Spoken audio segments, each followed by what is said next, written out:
Samsung Galaxy Note 3 display leaks continue. The HTC One gets announced in glamour red, but there's a catch. And Google Now allows you to check TV shows now.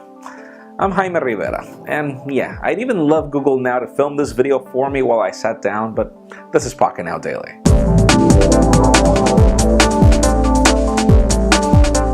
Let's start today off with some expected news. The Google editions of the Galaxy S4 and the HTC One were launched yesterday, and already these stock ROMs are available for everybody at XDA developers. So links in the description for details on how to get these stock ROMs for your current HTC One or Galaxy S4 if you felt ripped off with this launch. And aside from that, you can also get that red glamour, it would be glamour red HTC One variant that we leaked ever since the phone was launched. But sadly, only if you're in the UK, as this phone is exclusive to Phones for You, so sadly that's the catch.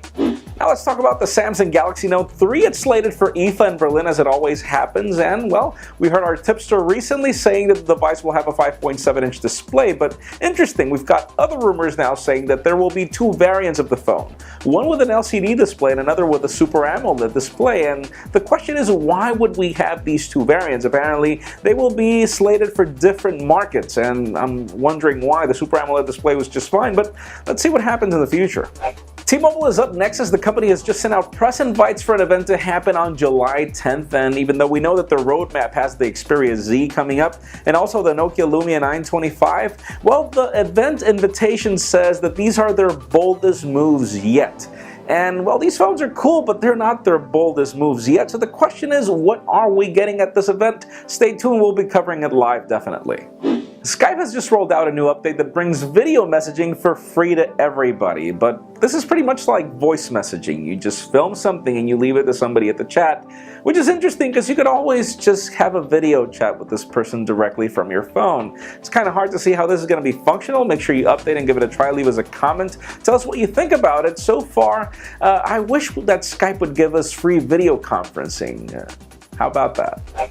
And finally, for the interesting news of the day, Google Now just got better. You know, you can now control your music from the application, which is something long overdue, but even cooler is the fact that you can now detect what's on TV and get information through Google Now. But there's obviously a caveat here. You sadly need to have that TV connected to Wi-Fi, meaning you need a Wi-Fi enabled TV to be able to detect what's on TV using Google Now. But you know, it's still a work in progress, and it's always cool to see these updates come. Links in the description for full details on every other update that comes up, but that leads me to the question of the day. Do you like using Google Now? Is it a service that you enjoy?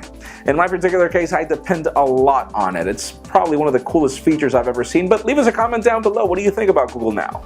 Of course, as always, for an earlier scoop of everything that's happening in the smartphone and tablet world, make sure you follow us on Pocketnow.com, subscribe to our YouTube channel as well. You can also follow me on Twitter at Jaime_Rivera. Please give this video a thumbs up if you like what you saw. I am Jaime Rivera. Thank you very much for watching. We will see you tomorrow.